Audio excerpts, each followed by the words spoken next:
Hello everyone. हाँ भाई, आज अपन क्लास 10 साइंस का लेसन नंबर 1 रासायनिक अभिक्रियाएं एवं समीकरण को डिस्कस करेंगे।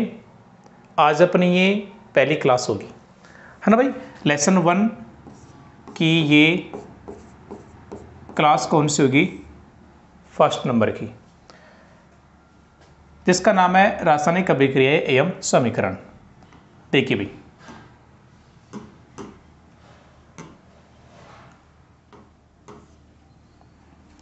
इसके अंदर सबसे पहला जो हमारा टॉपिक है वो है रासायनिक अभिक्रियाएं, केमिकल रिएक्शन। क्या होता है रासायनिक अभिक्रियाएं, पहले अपन इसको डिस्कस करते हैं। देखना, देखिए मेरे पास एक पदार्थ है AB, ठीक है, और मैंने इसको गर्म किया। साइंस के अंदर गर्म करने का सिंबल होता है ये ट्राइंगल। इस ट्राइंगल का मतलब होता है गर्म करना।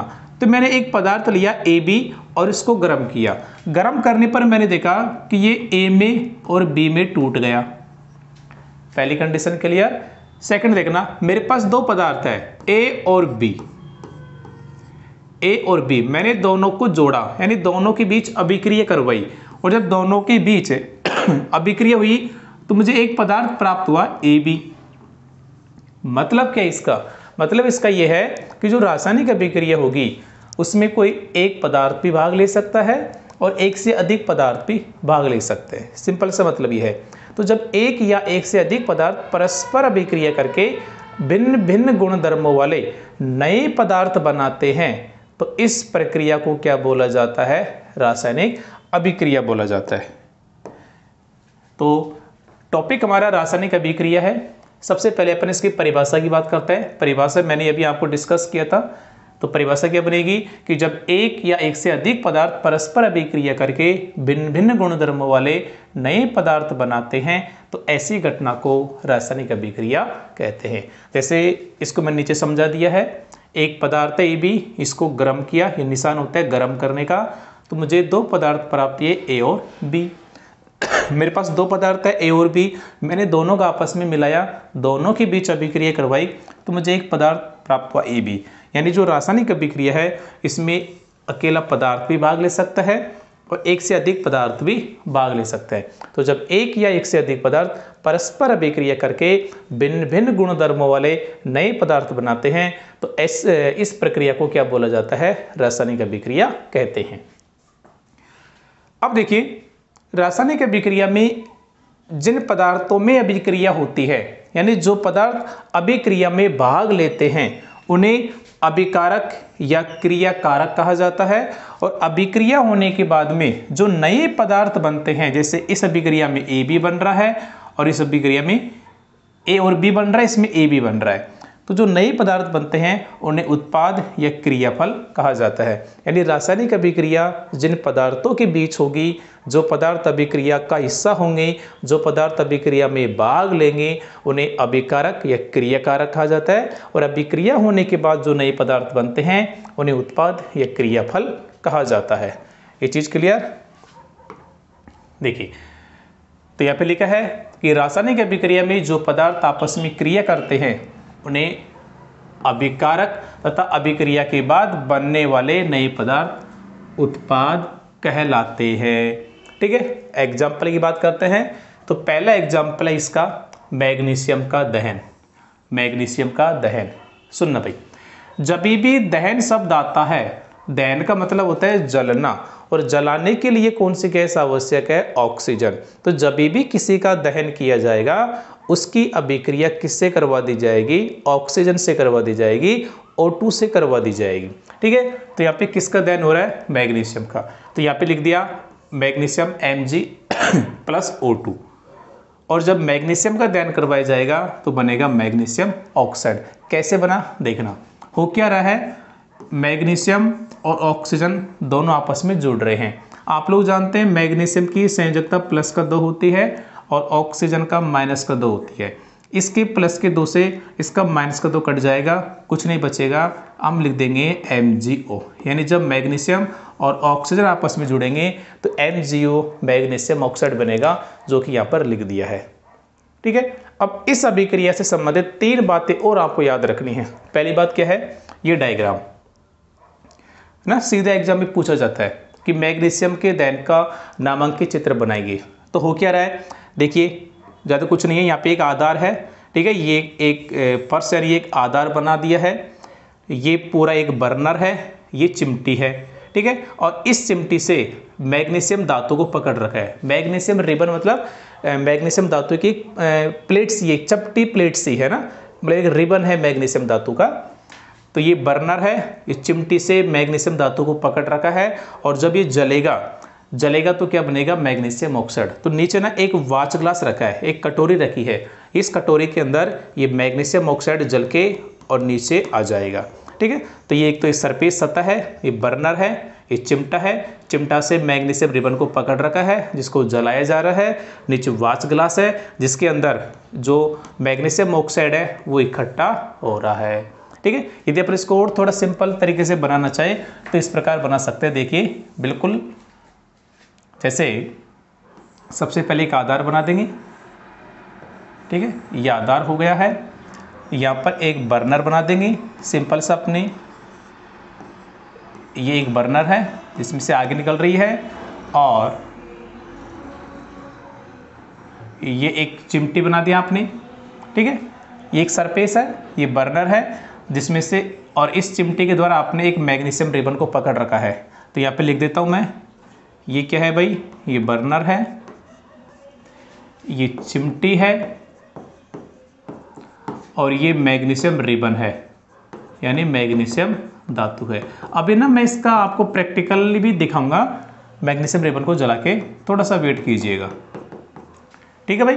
सरफेस है, बर्नर है, चिमटी है जिससे आपने मैग्नीशियम रिबन को पकड़ रखा है। अभी जब ये जलेगा, ये जो मैग्नीशियम रिबन जलेगा तो नीचे ना एक कटोरी है, इस कटोरी में ये जो मैग्नीशियम ऑक्साइड बनेगा इसको इकट्ठा कर लिया जाएगा। ऐसे ये डायग्राम आपकी बुक में दे रखा है, क्लियर है भाई। तीसरी बात, सेकंड बात आपको क्या याद रखनी है कि जब मैग्नीशियम रिबन जलता है, भाई कोई भी चीज़ जलेगी तो जो फ्लेम होती है, जो ज्वाला होती है, उसका कुछ ना कुछ कलर अवश्य होता है। तो जब मैग्नीशियम रिबन का वायु में दहन करवाया जाता है तो मैग्नीशियम रिबन का चमकदार श्वेत लो के साथ दहन होता है, और मैग्नीशियम ऑक्साइड यानी MgO का श्वेत चूर्ण बनता है, व्हाइट पाउडर बनता है। इस स्टेटमेंट को मैं भी प्रैक्टिकली आपको दिखाने वाला हूँ भाई, ठीक है ना, देखिएगा, क्लियर है। तो जैसे ही आप लोग मैग्नीशियम रिबन को जलाएंगे, जलेगा तो जो ज्वाला होगी वो कैसी होगी, चमकदार श्वेत रंग की होगी, और जो पाउडर बनेगा मैग्नीशियम ऑक्साइड का वो भी श्वेत रंग का होगा। तीसरी बात क्या याद रखनी है कि ये क्वेश्चन एग्जाम में पूछा जाता है कि जब मैग्नीशियम रिबन को जलाया जाता है तो जलाने से पहले रेगमाल से रगड़कर साफ क्यों किया जाता है। सपोज करो जैसे ये कोई लकड़ी है, मुझे इसको जलानी है, लेकिन क्या है कि इस पर कुछ ना अशुद्धियाँ छा गई है, दीमक छा गई है, कुछ और गंदगी इस पर छा गई है, मैं इसको जलाना चाहता हूँ। तो पहले क्या करूँगा, जो भी इसमें अशुद्धियाँ हैं सबको हटाऊंगा, है ना, किसी न किसी चीज़ से रगड़ के साफ करूंगा। तो सेम क्वेश्चन है कि जब मैग्नीशियम, सपोज करो ये मैग्नीशियम रिबन है, मैं इसको जलाना चाहता हूँ, जलाने का मतलब ये अच्छी तरह वायु के संपर्क में रहे, तो इसको रेगमाल से क्यों रगड़ेंगे, क्योंकि जितने भी अशुद्धियाँ है वो सबको हटाने के लिए। तो ऐसा क्वेश्चन पूछा जाता है। तो आंसर क्या लिखेंगे कि मैग्नीशियम रिबन को जलाने से पहले रेगमाल से रगड़कर साफ किया जाता है, ताकि मैग्नीशियम रिबन पर उपस्थित अशुद्धियाँ जैसे धूल कण आदि को हटाकर शुद्ध मैग्नीशियम प्राप्त किया जा सके, जिससे मैग्नीशियम रिबन जलते समय पूरी तरह वायु के संपर्क में रहे। जब मैग्नीशियम रिबन पूरी तरह वायु के संपर्क में रहेगा तो अच्छे से उसका दहन होगा और मैग्नीशियम ऑक्साइड प्राप्त होगा। तो आई थिंक ये चीज़ आपको समझ में आ गई होगी भाई, है ना। पहला एग्जाम्पल आपने कौन सा लिया था, मैग्नीशियम का दहन, ये इसकी अभिक्रिया है। अभिक्रिया कैसे संपन्न हुई है मैंने अभी प्लस माइनस करके आपको बताया था। ये डायग्राम है, इसको आप लोग सिंपल वे में इस प्रकार बना सकते हैं। इसके अलावा दो चीज़ें और आपको क्या याद रखनी थी इसके अंदर कि जब मैग्नीशियम रिबन जलेगा तो चमकदार सफ़ेद रंग की लो के साथ इसका दहन होगा और सफ़ेद रंग का चूर्ण बनेगा जो कि मैग्नीशियम ऑक्साइड का होगा। और साथ में ये कि मैग्नीशियम रिबन को जलाने से पहले रेगमाल से रगड़कर क्यों साफ किया जाता है, वो इसका आंसर है। अब ये जो ऊपर लिखा है ना कि जो मैग्नीशियम रिबन जलेगी तो चमकदार सफ़ेद लो के साथ दहन होगा, इसका मैं आपको प्रैक्टिकली करके बताने वाला हूँ भाई, ठीक है। हाँ भाई, देखिए मेरे पास इस पाउच के अंदर मैग्नीशियम रिबन है। मैं आपको दिखाना चाहूँ, देखिए ये मैग्नीशियम रिबन है, यानी मैग्नीशियम धातु की एक चपटी सी प्लेट है। ठीक है, मैग्नीशियम रिबन है। ठीक है, ये फोर्स सिप है जिसके द्वारा अपन इसको पकड़ेंगे, क्योंकि जो धातु है उसमें की सुचालक होती है, गर्म हो जाएगी तो अपन इसको इसकी सहायता से पकड़ेंगे। और ये कैंडल है और ये माचिस है जिससे अपन इसको जलाएंगे। और जब इस कैंडल के द्वारा अपन इसको जलाएंगे, जब ये जलेगा मैग्नीशियम रिबन, तब देखना चमकदार सफेद लोह के साथ इसका दहन होगा। तो पहले तो मैं ये जो मोमबत्ती है इसको जलाता हूँ भाई।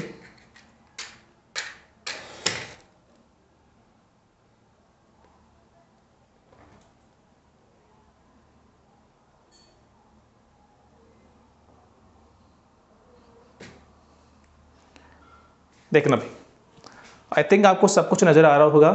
देखिए ये मोमबत्ती है और ये मैग्नीशियम रिबन है। इसको मैं जलाता हूँ, थोड़ा सा वेट करना।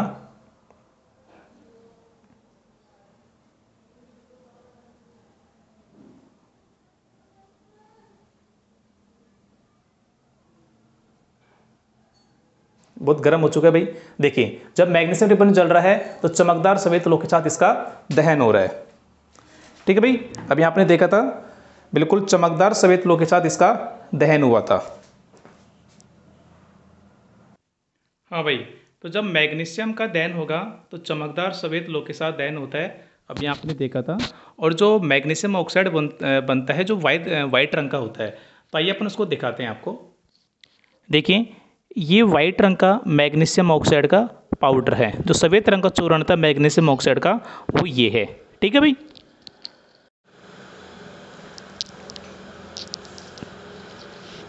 हाँ भाई आगे देखिएगा। पहला एग्जाम्पल हो चुका अपना मैग्नीशियम का दहन। सेकंड एग्जाम्पल देखो, PbNO3 का होल ट्वाइस यानी लेड नाइट्रेट की क्रिया अपन करवा रहे Ki यानी पोटेशियम आयोडाइड से, तो बनेगा PbI2 यानी लेड आयोडाइड, और साथ में बनेगा KNO3 यानी पोटेशियम नाइट्रेट। ये जो लेड आयोडाइड होता है ना, ये पीले रंग का अवक्षेप होता है भाई, ना। अवक्षेप का मतलब है जो तली में जम जाए, और कैसा रंग का होगा, पीला रंग का होगा। तो पहले अपन चेकआउट कर लेते हैं कि अभिक्रिया संपन्न कैसी हुई है। देखिए ये जो PbNO3 का होल ट्वाइस है और ये जो Ki है, इसमें Pb प्लस का 2 होता है, और ये जो नाइट्रेट है ये NO3 माइनस होता है। इसके अंदर पोटेशियम प्लस 1 होता है और आयोडीन माइनस 1 होता है। इसका प्लस इसके माइनस से जुड़ेगा और इसका प्लस इसके माइनस से जुड़ेगा, यानी हो क्या रहा है, Pb2 प्लस और आयोडीन माइनस 1, ये दोनों आपस में जुड़ेंगे, इसका प्लस इसके माइनस के साथ। तो देखना इसका 2 प्लस का है, इसका माइनस, इसका प्लस का 2 है, इसका माइनस का 1 है, नहीं कटेगा, अलग अलग है। ऐसी कंडीशन में इसकी जो वैलेंसी है वो तो इसके नीचे चली जाएगी, और इसकी जो वैलेंसी है वो इसके नीचे चली जाएगी, यानी Pb के नीचे 1 आएगा, लेकिन 1 लिखा नहीं जाता है, I के नीचे 2 आएगा, तो बन जाएगा PbI2। ठीक है, तो प्लस का ये और ये तो जुड़ चुके हैं। अब ये दोनों जुड़ेंगे, पोटेशियम और नाइट्रेट। देखिए इसका प्लस का 1 है, इसका माइनस का 1 है, तो प्लस के 1 से माइनस का 1 कट जाएगा और बन जाएगा KNO3, जो अलग से हमें प्राप्त हो जाएगा। इस प्रकार ये अभिक्रिया संपन्न हुई है कि जब लेड नाइट्रेट की क्रिया पोटेशियम आयोडाइड से करवाई जाती है तो लेड आयोडाइड बनता है, जो कि पीले रंग का उच्छेप होता है, और साथ में पोटेशियम नाइट्रेट भी प्राप्त होता है। ठीक है, तीसरा एग्जाम्पल देखना भाई, Zn प्लस HCl, यानी जब धातु की जिंक धातु क्रिया हाइड्रोक्लोरिक अम्ल से करवाई जा रही है तो जिंक क्लोराइड बनेगा, साथ में हाइड्रोजन गैस। कैसे अभिक्रिया संपन्न हुई देखना, इसमें Zn तो 2 प्लस का होता ही है, HCl के अंदर H प्लस है और Cl माइनस का 1 है, इसका प्लस इसके माइनस के साथ जुड़ेगा, तो Zn जुड़ेगा और Cl जुड़ेगा। Zn का प्लस का 2 है, Cl का माइनस 1 है, कटेगा क्या, नहीं कटेगा। ऐसी कंडीशन में इसकी वैलेंसी इसके नीचे आ जाएगी और इसकी वैलेंसी इसके नीचे, तो Zn 1 आएगा, लेकिन 1 लिखा नहीं जाता है, Cl नीचे 2 आएगा, बन जाएगा ZnCl2। बच्चा कौन, हाइड्रोजन, तो अलग से हमें हाइड्रोजन गैस की प्राप्ति हो जाएगी। आई थिंक ये चीज़ भी आप लोग समझ चुके होंगे। ठीक है, अगला एग्जाम्पल देखना भाई। नेक्स्ट एग्जाम्पल है Zn प्लस H2SO4 यानी जिंक धातु की क्रिया सल्फ्यूरिक अम्ल से करवाई जा रही है। तो जिंक सल्फेट ZnSO4 बनेगा, साथ में हाइड्रोजन गैस। कैसे अभिक्रिया संपन्न हो रही है पहले इसको देखना। तो ये Zn है और ये सल्फ्यूरिक अम्ल है H2SO4। Zn 2 प्लस का होता है, सल्फ्यूरिक अम्ल में जो H होता है ये तो +1 होता है और ये सल्फेट 2 माइनस होता है। इसका प्लस इसके माइनस के साथ जुड़ेगा, यानी Zn और सल्फेट दोनों आपस में जुड़ेंगे। ये सल्फेट हो गया। Zn की +2 वैलेंसी होती है, सल्फेट यानी ये बहुपरमाणुक आयन है, इसमें ऊपर जो लिखा होता है वही वैलेंसी होती है, तो -2 है। +2 से -2 कट जाएगा और यहाँ पे कुछ नहीं बचा, तो दोनों जुड़ के बन जाएगा ZnSO4, जो कि हमें अलग से प्राप्त हो गया। और साथ में कौन सी गैस बची? हाइड्रोजन, जो अलग से हमें प्राप्त हो जाएगी। यानी जिंक धातु की क्रिया सल्फ्यूरिक अम्ल से करवाई जाएंगे तो जिंक सल्फेट बनेगा और हाइड्रोजन गैस बनेगी। अब इसके बारे में ना एक डायग्राम दे रखा है आपकी बुक में, वो आपको देखना है। तो डायग्राम देखना भाई, कुछ ये डायग्राम है कि इसके अंदर ध्यान से देखना, ज़्यादा कुछ है नहीं। ये एक आपने बीकर ले लिया है ना, शंकुआकार फ्लास्क की समझो, बीकर लो चाहे शंकुआकार फ्लास्क लो। आपने एक शंकु आकार का फ्लास्क यानी कांच का फ्लास्क है, कांच का पात्र है, वो आपने ले लिया। यहाँ पे आपने एक क्या लगा दिया? कॉर्क लगा दिया है ना, इसको बंद कर दिया। बीच में एक कांच की नली डाल दी। ठीक है भाई, बीच में एक कांच की नली लगा दी, ये ठीक है। अब देखना इसके अंदर आपने क्या किया है, इस कांच का जो फ्लास्क है इसके अंदर आपने तनु सल्फ्यूरिक अम्ल, तनु का मतलब होता है पतला। जनरली जो हम एसिड लेते हैं, जो अम्ल लेते हैं अभिक्रिया के लिए, हम जनरली तनु ले लेते हैं, ठीक है, ज़्यादातर। इसके अंदर सल्फ्यूरिक अम्ल है और सल्फ्यूरिक अम्ल में हमने जस्ता का मतलब होता है जिंक धातु, जिंक धातु के टुकड़े डाल दिए। इस कांच के पात्र के अंदर सल्फ्यूरिक अम्ल यानी H2SO4 डाल दिया और दानेदार जस्ता ने जिंक धातु के टुकड़े डाल दिए। क्लियर भाई? जिंक धातु के टुकड़े डाल दिए। अब जब ये दोनों डालेंगे तो ये दोनों के बीच अभिक्रिया होगी नहीं होगी? अभिक्रिया होगी। तो क्या क्या बनेगा? Zinc sulphate.